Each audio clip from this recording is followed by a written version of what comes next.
दोस्तों नमस्कार। आज सिस्टम नहीं मॉडल का जिक्र होगा।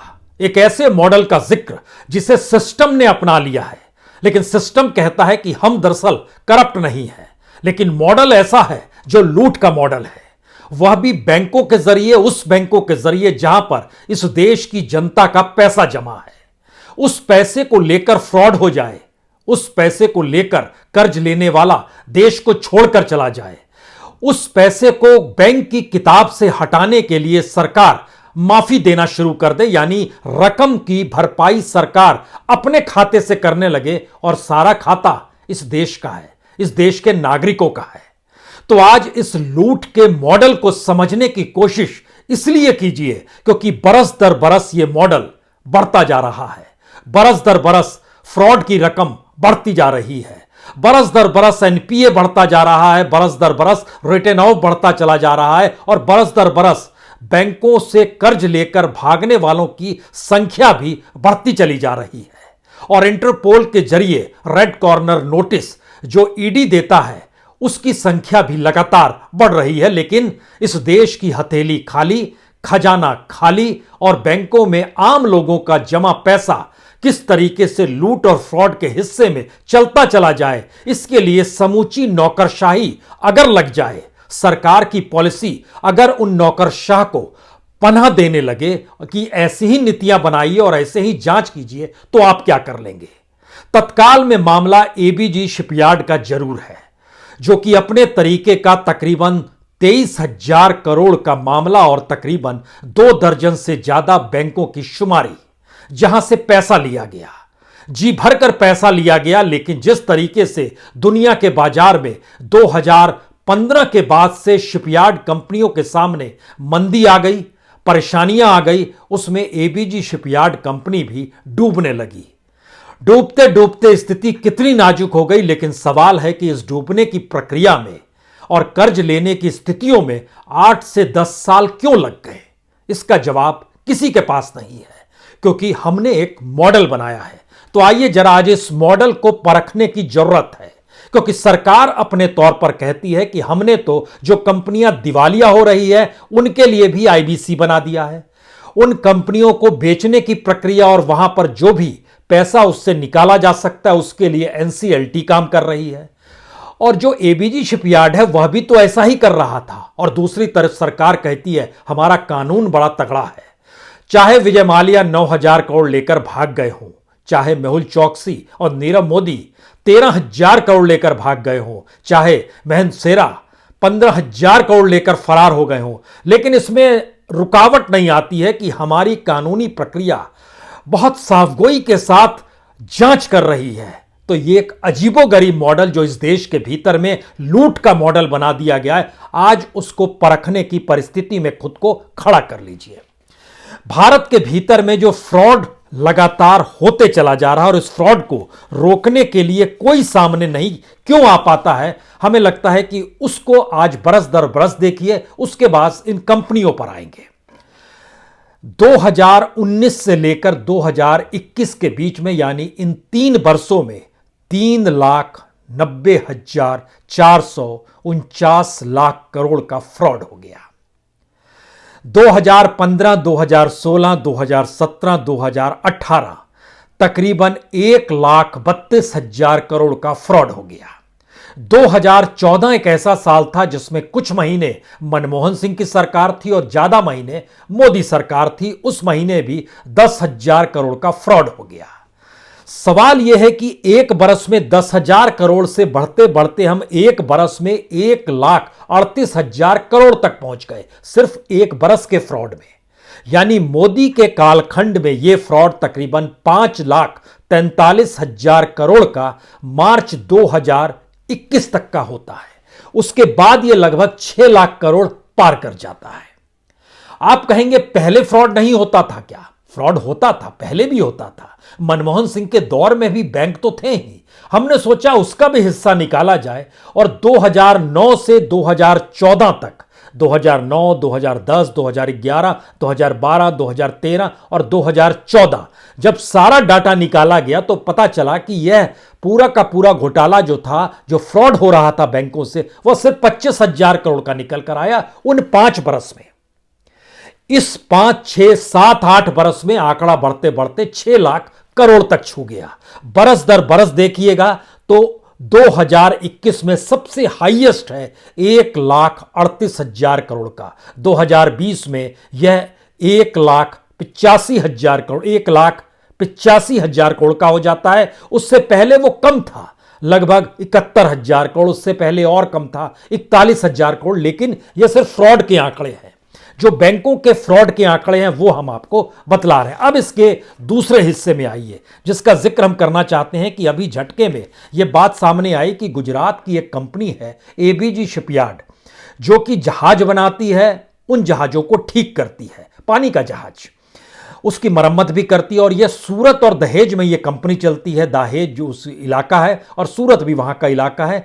और इस कंपनी के बारे में एनपीए को लेकर पहली बार शक 2013 में ही हुआ था। उस समय मनमोहन सिंह की सरकार थी।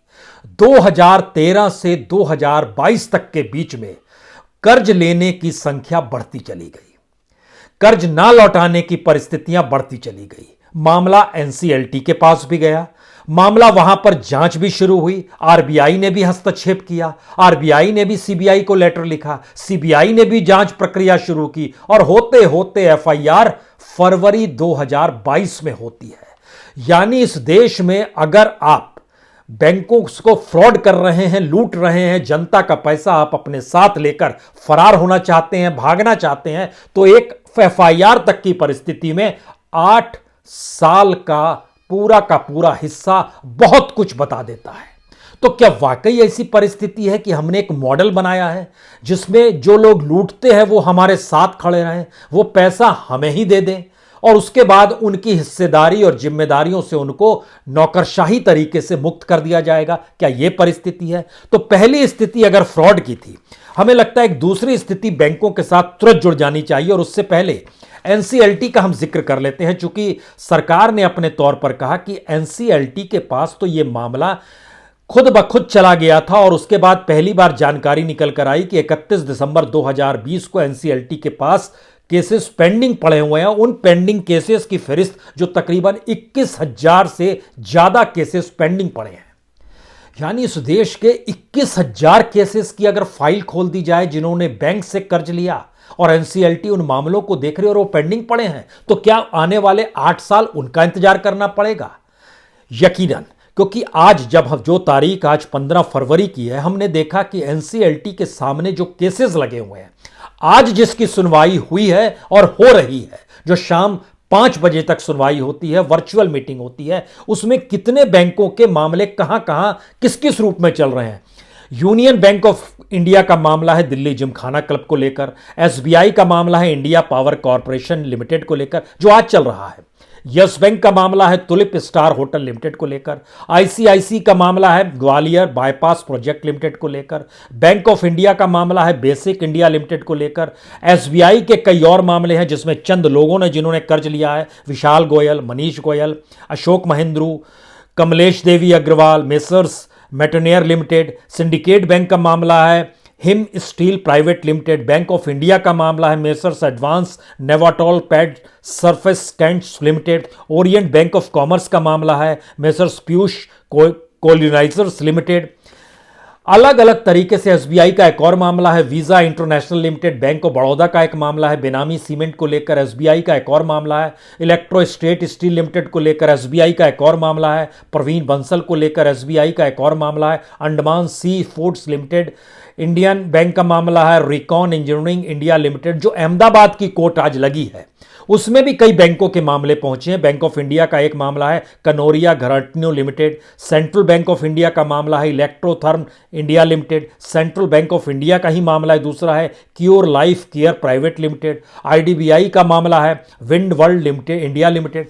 ये नाम हम इसलिए पढ़ गए क्योंकि ये आज सुनवाई हो रही है, ये मामला और पेंडिंग चलेगा। तो ये एक मॉडल है कि कैसे किस रूप में, और आज की फहरिस्त में जो एनसीएलटी के सामने देश की अलग अलग अदालतों में जो मामलों की सुनवाई हो रही है उसकी संख्या लगभग 250 है, लेकिन 21,000 से मामले वहां पर अभी भी लंबित पड़े हैं। उसी लंबित मामलों की फहरिस्त में जो बात निकल कर आ रही थी कि क्या इस तरीके से वहां पर एबीजी शिपयार्ड का भी मामला पड़ा था, तो यकीनन उसका भी मामला पड़ा था। और उन्होंने जिन बैंकों से कर्ज लिया इससे पहले उन्होंने कार्रवाई क्यों नहीं की, क्योंकि 22,842 करोड़ रुपए का जो कर्ज लिया गया उसमें तमाम बैंकों की फहरिस्त है। उसमें टॉप 6 बैंक जो हैं जिनसे 1,000 करोड़ से ज्यादा का लिया गया, उसमें आईसीआईसी टॉप पर है 7,089 करोड़ रुपए, आईडीबीआई दूसरे नंबर पर है 2,925 करोड़, फिर बैंक ऑफ बड़ौदा आता है 1,614 करोड़, एक्सिस बैंक आता है 1,327 करोड़, पीएनबी आता है 1,244 करोड़, इंडियन ओवरसीज बैंक आता है 1,228 करोड़, यानी 15,000 करोड़ से ज्यादा 6 बैंकों से लिया गया। 700 करोड़ से ज्यादा जिनसे लिया गया और 1,000 से कम उसमें स्टैंडर्ड चार्टर्ड बैंक है, बैंक ऑफ इंडिया है, ओरिएंट बैंक ऑफ कॉमर्स है। एक बात ध्यान में रखिएगा, ये पैसा हमारा और आपका ही है। जो बैंकों में जमा, ये सरकार का पैसा नहीं है, ये हमारा आपका पैसा जमा है जिसको ये लोग कर्ज पर देते हैं। और बैंक इस दौर में जो इंटरेस्ट रेट आपको कम दे रहा है, बैंक जो इस दौर में आपके खातों की देखभाल के लिए तमाम तरीके से पैसे आपसे ले रहा है, उस दरअसल इन्हीं माध्यमों से चीजें चलकर आ रही है कि बैंक किस रूप में कंगाल और खोखले हो चले हैं। और हमारे वहां एक लूट का मॉडल चलता है। इस लूट के मॉडल के तहत हमने सोचा कि इतने बैंकों की फहरिस्त में कौन कौन नाम होगा, तो पता चला कई गवर्नमेंट के जो पीएसयूज हैं और उसमें एलआईसी तक ने 136 करोड़ रुपए इस एबीजी शिपयार्ड को दिए हुए हैं, जो पैसा निकल नहीं पाएगा। क्योंकि इसके बारे में जानकारी खुले तौर पर सामने आ गई थी कि किस लिहाज से यह पैसा जो एनसीएलटी के सामने जब 2017 में यह मामला दर्ज हुआ और 2 दर्जन से अधिक बैंकों ने धोखाधड़ी का जब आरोप लगाया, तो उसमें भी एक लंबी प्रक्रिया को जीने की परिस्थिति में ये क्यों आ गए। ये सारे सवाल अगला हिस्से में लेकर आते हैं कि बैंक के भीतर में सरकार कहती है अपने तौर पर ये हमारे काल में नहीं हुआ था, ये तो यूपीए के दौर में हुआ था, देखिए उस समय का पूरा मामला है, अभी के दौर में नहीं है। तो हमें लगा कि सरकार 2 काम और कर रही है। जो बैंकों में लोग कर्ज लेते हैं उसमें बैंक की बुक ठीक रहे, क्योंकि अब सरकार बैंकों को बेचना भी चाहती है। आप भी कोई घर खरीदना चाहते हैं, कोई दुकान खरीदना चाहते हैं, तो देखते हैं उसकी कागज को, देखते हैं कहीं कोई लोन तो नहीं है। सरकार उन चीजों को हटा देती है, उसके लिए बरस दर बरस रिटर्न ऑफ किया जाता है। और पैरेलल में जो सरकार अपने तरीके से आज की तारीख में डॉक्यूमेंट रखती है, हमको लगता है इसको जरा समझ लीजिए तो कुछ चीजें पहले साफ होंगी। पहला हिस्सा यह है कि जब मोदी सरकार आई 2014 में और जब मनमोहन सिंह सरकार चली गई, तो 30 जून 2014 को सारी चीजें सिस्टमाइज तरीके से बदलने लगी। एसबीआई का उस समय जो डाटा था वो 74,482 करोड़ का एनपीए था। आज की तारीख में सरकार अपने बुक को दिखला रही है कि देखिए एसबीआई के ऊपर जो एनपीए है वो सिर्फ 1,20,811 करोड़ का है। आप भी कहेंगे 74,000 से 1,20,000 करोड़ तक पहुंचा है, तो कितना रिटर्न ऑफ कर दिया गया वो डाटा सरकार छुपा ले जाती है, वो हम बताएंगे आपको। कैनरा बैंक 12,647 2014 में बढ़कर ये हो गया 52,000 करोड़। इंडियन बैंक 12,000 करोड़ था, वो बढ़कर हो गया 36,000 करोड़। पीएनबी 32,000 करोड़ था 2014 में, वह बढ़कर हो गया 98,000 crore. Union bank of India 22,000 crore से बढ़कर 77,000 करोड़ हो गया। बैंक ऑफ इंडिया 11,000 करोड़ से बढ़कर 40,000 करोड़ रुपए हो गया। बैंक ऑफ बड़ौदा 15,000 करोड़ से बढ़कर 46,000 करोड़ हो गया। Central Bank of India 11,000 crore से बढ़कर 27,000 करोड़ हो गया। उस वक्त जब मनमोहन सिंह की सरकार थी, एनपीए 2,24,542 करोड़ रुपए था। आज की तारीख में सरकार की किताब देखिएगा तो उसमें लिखा होगा 5,40,442 करोड़ रुपए। आप कहेंगे डबल ही तो हुआ है, यह मसला डबल का नहीं है, यह मसला रिटर्न ऑफ को छुपाने का भी है। क्योंकि सरकार ने जो रिटर्न ऑफ करना शुरू किया, एक झटके में पहले बता दें, मनमोहन सिंह सरकार आखिरी बरस जब जा रही थी, आखिरी बार उसने बैंकों का रिटर्न ऑफ किया था 19,815, एक साल में।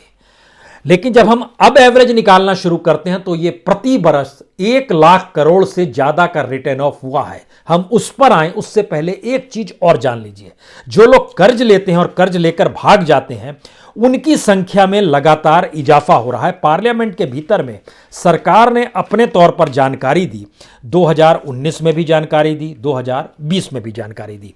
हमने सोचा कि कितने लोग हैं जो छोड़कर भाग जाते हैं, तब पता चला कि दरअसल 27 लोग थे जनवरी 2019 में जो इस देश को छोड़कर भाग गए थे। उन 27 लोगों में विजय माल्या भी थे 9,000 करोड़ वाले, मेहुल चौकसी और नीरव मोदी भी थे 13,000 करोड़ वाले, संदेश राज भी थे 15,000 करोड़ वाले, मंजीत सिंह मखनी भी थे जो पंजाब बासमती राइस लिमिटेड के थे। लेकिन इन 27 लोगों के बाद जब 31 दिसंबर 2019 को डाटा आया तो बताया गया कि 38 लोग भाग गए हैं, यानी भागने वालों के लिए रास्ता अभी भी खुला हुआ है। फिर हमारी जानकारी हमने अपने तौर पर जब हासिल की तो पता चला इस वक्त सरकार के पास जो लिस्ट है वो 50 से ज्यादा लोग बैंक से कर्ज लेकर इसी दौर में भाग गए हैं। तो इसका मतलब है कि इन सभी के खिलाफ सरकार कार्रवाई करती है। ईडी ने इंटरपोल से संपर्क किया, इंटरपोल ने रेड कॉर्नर नोटिस जारी कर दिया। अब रेड कॉर्नर नोटिस के बाद क्या हो रहा है, कैसे एक्सट्रेडिशन होगा, कैसे पैसे की उगाही की जाएगी, उनसे पैसा कैसे निकाला जाएगा, हमें लेता है आप इसी में खो जाते हैं कि नीरव मोदी से आप कितना पैसा निकाल चुके हैं, बैंकों को कितना चूना लग गया, मेहुल चौकसी से कितना पैसा निकाल चुके हैं, विजय माल्या से आपने कितना पैसा निकाला है। हर डाटा जो बताता है कि कैसे इस देश को चूना लगाया गया है और एक मॉडल बनाया गया। अब दूसरा सवाल यह था कि जब हम इन बातों का जिक्र कर रहे थे कि इन बैंक को 2014 में इतना था, 2021 में इतना हो गया, सितंबर तक का डाटा था।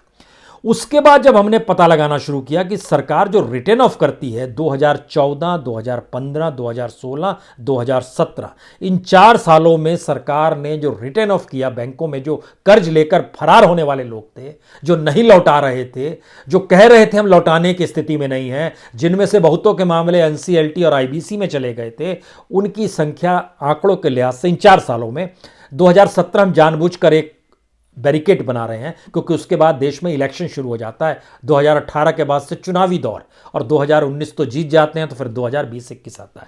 लेकिन बहरहाल 2014 से 2017 के बीच में 4,03,254 करोड़ रुपए माफ किए गए। 2018 से 2021 के बीच में 6,59,639 करोड़ रुपए माफ किए गए। यानी 2020-21 का फाइनेंशियल ईयर अगर आप देखें, जो पूरा कोविड काल का दौर था, उसमें 1,85,000 करोड़ रुपया माफ कर दिया गया। उससे ठीक पहले 2019-20 में देखिए तो 2,37,000 करोड़, जो एकदम हाईएस्ट है। 2018-19 में 2,36,000 करोड़ रुपए। ये फहरिस्त बतलाती चलती है कि किस रूप में माफी हुई है, और माफी की प्रक्रिया जो रिटर्न ऑफ की थी उससे ठीक पैरेलल में जब आप एनपीए आते हैं तो बैंकों का एनपीए इस रिटर्न ऑफ के साथ कैसे कम दिखाया जाता है, यही मौजूदा वक्त का सच है। 30 नवंबर 2021 जो बताया गया उसमें कहा गया कि ये 5,40,442 करोड़ रुपए एनपीए है। उससे पहले अगर चले जाइएगा 31 मार्च 2021 को तो ये 8,35,000 करोड़ था। उससे और पहले चले जाइएगा 2018 में 31 मार्च को तो ये 10,36,000 करोड़ था। इस पूरे मॉडल को समझिए। इस मॉडल के दायरे में सरकार की फहरिस्त में ईडी ने इंटरपोल के जरिए जिनके खिलाफ रेड कॉर्नर नोटिस भेजा है उनकी संख्या 52। इस देश की जितनी कंपनियों ने बैंकों से कर्ज लिया है, अगर उसमें एनसीएलटी के भीतर गए लोगों की संख्या को माइनस भी कर दें तो जो कंपनियों की तादाद है वो 700 से ज्यादा है। जो डिफॉल्टर हैं, पैसा नहीं दे पा रहे हैं, उनको लेकर सरकार अपने तौर पर ब्यूरोक्रेटिक तरीके से जानकारी देती रहती है पार्लियामेंट में, हम ये कर रहे हैं, हम वो कर रहे हैं। अगर एनसीएलटी को दायरे में ले आइएगा तो ये जो इतनी बड़ी संख्या है जिसमें रिटर्न ऑफ आप कर देते हैं लगभग 11 से 12 लाख करोड़ रुपया, एनपीए हो जाता है लगभग 6 लाख करोड़ रुपया, यानी लगभग 18 लाख करोड़ हो गया, और फ्रॉड हो जाता है लगभग 6 लाख करोड़ रुपया, 22 लाख करोड़ रुपया बैंकों के जरिए अगर जनता का पैसा गायब हो जाए तो मौजूदा वक्त में इतनी ही तो पूंजी लगभग बैंकों में जनता की पड़ी हुई है। यानी इन 8 बरस के भीतर में अगर ये घोटाले फ्रॉड नहीं हुए होते तो बैंक जो अपने कस्टमर पर बोझ और जाम लोगों पर जो बोझ डालते हैं, इंटरेस्ट रेट से लेकर रख रखाव का जो पैसा लेते हैं, वह चीज़ें नहीं होती। जनता के अनुकूल होती। तो भारत में लूट का मॉडल एक अनोखा है। इस लूट के मॉडल में ब्यूरोक्रेसी लग जाती है। इस लूट के मॉडल को कंटिन्यू करने के लिए इस देश की प्रीमियर जांच एजेंसी का भी योगदान बराबर का रहता है।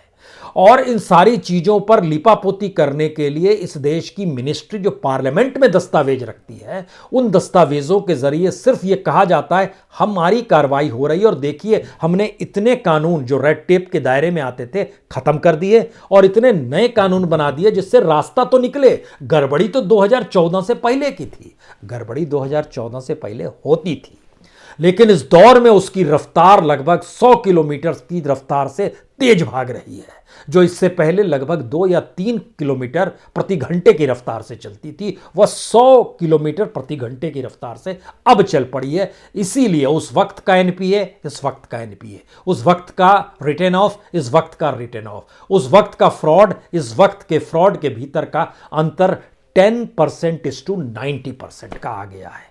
सिस्टम लूट का बनाया गया है और यह अबूझ पहेली है कि उसमें 0 0 0 0 0 0 लगाते चले जाइएगा तो एक वक्त देश के प्रधानमंत्री बनने से पहले भाषण देते थे कि 0 0 लगाते लगाते बात 10 जनपद तक चली जाती है। 10 जनपद अभी भी मौजूद है, लेकिन 7 RCR तक कहीं 0 लगाते लगाते चीजें तो नहीं पहुंच जाती है, क्योंकि लुटियंस की दिल्ली के भीतर ये जो तमाम प्रीमियर एजेंसीज के हेडक्वार्टर हैं, तमाम ब्यूरोक्रेसी जो नॉर्थ साउथ ब्लॉक में बैठती है और जो अपने तौर पर पीएमओ के भीतर भी जो कामकाज अपने तरीके से हो रहा है, क्या वो कोई व्हाइट पेपर लाने की स्थिति में आ पाएंगे जिसमें जनता को राहत और रियायत मिल सके कि अब इस देश में फ्रॉड नहीं होगा, लूट नहीं होगी, एनपीए नहीं बढ़ेगा, रिटर्न ऑफ नहीं करने की जरूरत पड़ेगी। बोझ तो जनता का है, पैसा तो जनता का है। देश को कंगाल खोखला बनाकर ऐसा मॉडल बनाने का कि जो सिस्टम भी ना हो और मॉडल भी क्रिएट करने लगे, तो इस अनोखे मॉडल को क्या कीजिएगा, सलाम कीजिए या फिर इसकी त्रासदी को समझते हुए जरा इन परिस्थितियों को पैदा करने की कोशिश कीजिए कि ये चीजें बंद कैसे हो। सरकार की अपनी इकोनॉमी उस बाजार में जाकर खो गई है जहां उसे सिर्फ पूंजी चाहिए। वो मोनेटाइजेशन की दिशा में जा चुकी है, वो निजीकरण की दिशा में जा चुकी है, वो डिसइन्वेस्टमेंट की दिशा में जा चुकी है। इसके अलावे उसके पास कोई मॉडल नहीं है और ये सारे मॉडल उस फ्रॉड को जन्म देते हैं जहां से कोई भी सरकार के साथ खड़े होकर फ्रॉड कितनी भी बड़ी तादाद में करता चला जाए, सरकार की अपनी कमीशन, अपनी हिस्सेदारी हो सकती है, क्योंकि इस देश के भीतर में इतनी बड़ी पूंजी कभी भी कॉरपोरेट और फ्रॉड करने वालों के जरिए पॉलिटिकल डोनेशन नहीं होता था। जो हमने कंपनियों की फेरिस्त निकाली तो पता चला जो कंगाल हो रहे थे, जिनके मामले एनसीएलटी में थे, जिन्होंने बैंकों से कर्ज लिया था, वही सबसे ज्यादा डोनेशन करते हैं पॉलिटिकल पार्टी जो सत्ता में है उसको। अब आप क्या करेंगे? ये सिस्टम है या मॉडल है, तय कर लीजिए आप ही। बहुत बहुत शुक्रिया, बहुत बहुत शुक्रिया।